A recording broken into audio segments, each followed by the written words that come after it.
Assalamualaikum warahmatullahi wabarakatuh.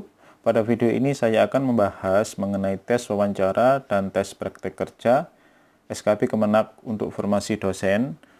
Ini merupakan testimoni dari peserta yang lolos pada CPNS tahun 2018 yang dalam hal ini akan langsung disampaikan oleh teman saya, Ibu Nalsa Cynthia Resti, MSI, yang merupakan dosen matematika di IAIN Kediri. Nah, pada video-video berikutnya saya juga akan selalu mengupdate tentang SKB Kemenak. Oleh karena itu, teman-teman bisa subscribe channel ini sehingga tidak ketinggalan informasi berikutnya dari saya. Nah, suara berikutnya akan langsung merupakan suara dari Ibu Nalsa Cynthia Resti. Silahkan disimak, teman-teman. Assalamualaikum warahmatullahi wabarakatuh. Sebelumnya, perkenalkan, nama saya Nalsa Cynthia Resti. Saya merupakan salah satu dosen PTKIN di Jawa Timur. Alhamdulillah, pada tahun kemarin saya diberikan izin oleh Allah untuk lolos CPNS dosen di Kemenak. Pada kesempatan kali ini saya ingin sedikit berbagi pengalaman saya tentang tes CPNS khususnya pada tahap SKB. Apa saja sih urutan dari tes SKB itu, dan mungkin tipe-tipe pertanyaan yang akan diajukan oleh penguji itu bagaimana. Sebelum kita masuk ke tahap-tahap yang saya maksud tersebut, saya ingin memberikan ucapan selamat kepada teman-teman yang lolos SKD dan selamat berjuang untuk mengikuti tes selanjutnya, yaitu tes SKB. Silahkan persiapkan diri sebaik mungkin dan nanti hasil yang keluar merupakan hasil yang terbaik dari kalian. Baik, kita kembali ke tes SKB CPNS dosen Kemenak. Saya garis bawahi yang saya sampaikan nantinya adalah tes SKB CPNS khusus Kemenak, bukan dari Dikti, karena saya mendapatkan informasi dari teman saya bahwa untuk tes SKB dari Dikti ada sedikit perbedaan di wawancara. Baik, ada 3 tahap untuk tes SKB CPNS dosen. Yang pertama adalah tes TPA, yang kedua micro teaching, dan yang terakhir adalah wawancara. Nah, ini nanti urutannya tidak melulu tes TPA dulu, kemudian micro teaching, kemudian wawancara, tergantung kebijakan dari kampus. Baik, untuk tes TPA itu pada dasarnya soalnya itu hampir sama seperti soal di SKD.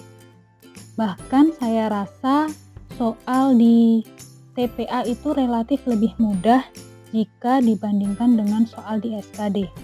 Waktu yang diberikan juga lebih lama. Jadi kita bisa lebih fokus untuk mengerjakan soal TPA. Untuk yang kedua, langsung saja kita masuk ke micro teaching. Nah, di micro teaching ini kita difokuskan untuk tes mengajar. Bagaimana cara kita menyampaikan materi. Nah, nanti apabila kalian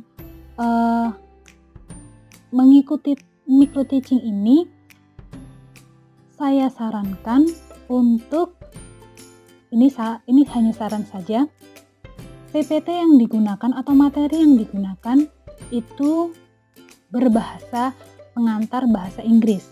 Itu adalah salah satu poin plus dari juri atau dari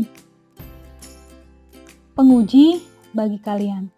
Namun, apabila kalian merasa masih belum menguasai atau tidak pede, tidak masalah menggunakan bahasa pengantar bahasa Indonesia. Yang pasti materi yang disampaikan adalah materi yang benar-benar kalian pahami, sehingga penguji dapat mengukur kepemahaman kalian terhadap sebuah materi tersebut. Kemudian pada saat micro teaching, dulu saya juga ditanyai tentang skor TOEFL. Jadi alangkah lebih amannya kita menyiapkan sertifikat TOEFL sehingga apabila penguji bertanya, kita dapat langsung menjawab dengan lisan dan dengan bukti berupa sertifikat. Kemudian selanjutnya adalah Tridharma Pendidikan. Tridharma Pendidikan itu ada pendidikan, kemudian penelitian, juga pengabdian. Untuk pendidikan, itu biasanya yang ditanyakan adalah pengalaman kita mengajar. Sebelumnya sudah pernah mengajar berapa lama, di kampus apa, kemudian program studinya apa, dan biasanya mengajar mata kuliah apa. Kemudian untuk penelitian biasanya ditanyai sudah berapa kali melakukan penelitian. Jadi alangkah baiknya kita menyiapkan hard copy penelitian-penelitian yang sudah kita kerjakan. Entah itu outputnya berupa jurnal atau proceeding. Jadi ketika penguji bertanya, kita menjawab sekalian memberikan bukti berupa printout luaran, yaitu jurnal atau proceeding. Kemudian untuk pengabdian juga hampir sama. Apabila penguji bertanya, maka kita tinggal menjawab pengabdian apa saja yang sudah pernah kita lakukan dengan menyertakan buktinya. Buktinya itu bisa jadi surat keterangan atau laporan atau sertifikat dan lain-lain. Kemudian apabila kalian di kampus lama sudah berpengalaman dalam hal akreditasi, itu juga dapat kalian ceritakan pengalamannya. Itu juga merupakan salah satu poin plus bagi kalian bahwa setidaknya kalian sudah pernah berpengalaman mengenai akreditasi. Kemudian yang paling penting adalah jangan gugup. Anggap saja kita sedang mengobrol dengan seseorang, karena apabila kita gugup maka akan sangat mempengaruhi jawaban yang akan keluar dari mulut kita. Jadi saya ulangi, untuk micro teaching yang menjadi poin adalah tes mengajar lebih baik menggunakan bahasa Inggris, tapi kalau misalkan tidak bisa ya tidak masalah. Kemudian nilai TOEFL, Tridharma Pendidikan, kemudian pengalaman kita, entah itu pengalaman akreditasi atau pengalaman apa yang sudah pernah kita capai. Untuk yang ketiga yaitu wawancara. Nah, untuk wawancara saya kira dulu itu yang ditanyakan adalah motivasi kenapa memilih sebagai CPNS dosen bla bla bla. Ternyata soal atau pertanyaan-pertanyaan yang diajukan di SKB untuk dosen Kemenak itu lebih berhubungan ke moderasi beragama. Jadi pertanyaan-pertanyaan itu bersifat pendapat kita.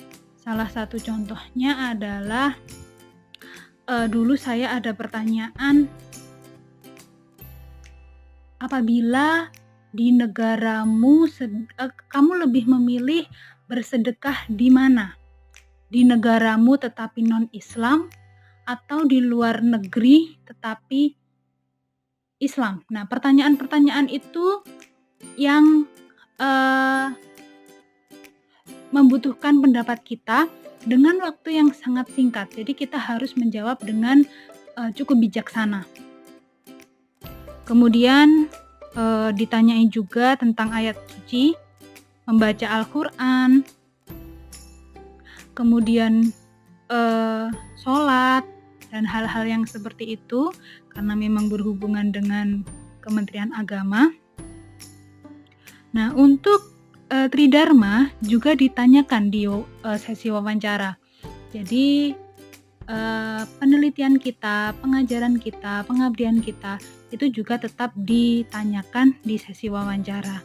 Jadi biasanya pihak panitia itu meminta kita untuk menyiapkan CV. Kalau dulu saya menyiapkan CV, kemudian pengalaman kita, entah itu pengalaman mengajar, pengalaman menulis, pengalaman mengabdi itu ditulis, kemudian buktinya juga disertakan. Sehingga ketika penguji bertanya, maka kita tinggal langsung menyerahkan bukti tersebut. Saya rasa itu untuk wawancara.